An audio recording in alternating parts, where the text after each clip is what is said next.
Welcome to simple சமையல். இன்றைக்கி எப்படி தேங்காய் பால் சாதம் பண்ணுறதுன்னு பார்க்கலாம். இது ரொம்ப simple and tasty one pot ரெசிபிங்க. பிகினர்ஸ் கூட ஈஸியாக பண்ணிடலாம். லஞ்ச் பாக்ஸ்க்கும் நீங்கள் கொடுத்து அனுப்பலாம்.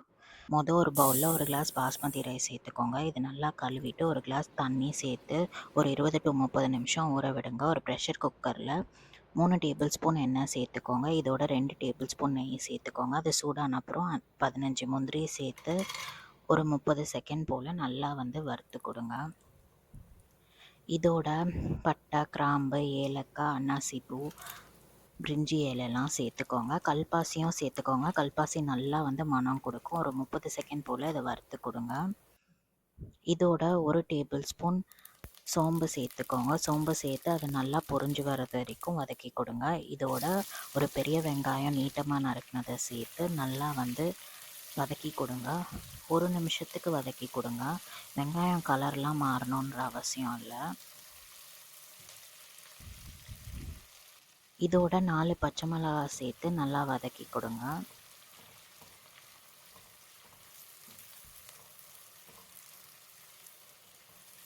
இது கூட ஒரு டேபிள் ஸ்பூன் இஞ்சி பூண்டு விழுது சேர்த்து நல்லா கலந்து விடுங்க. வெங்காயம் சேர்த்த அப்புறம் இஞ்சி பூண்டு விழுது சேர்த்தா கீழே அடி பிடிக்காமல் வரும். அதனால தான் வெங்காயம் சேர்த்த அப்புறம் நம்ம இஞ்சி பூண்டு விழுது சேர்க்குறோம். இதுவும் 1 நிமிஷம் போல் நல்லா வதக்கி கொடுங்க. இதோட ஒரு பழுத்த தக்காளி பெரிய தக்காளியாக எடுத்து சேர்த்துக்கோங்க. இதுவும் நீட்டமாக நறுக்கி சேர்த்துக்கோங்க. நல்லா வதக்கி கொடுங்க.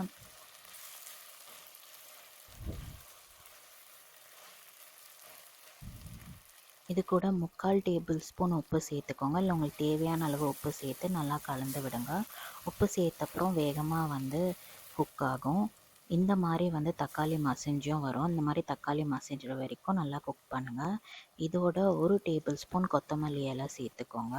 சேர்த்து நல்லா கலந்து விடுங்க. இது ஒரு மணமும் கொடுக்கும், சுவையும் கூட்டும். அதனால இதை சேர்க்குறோம்.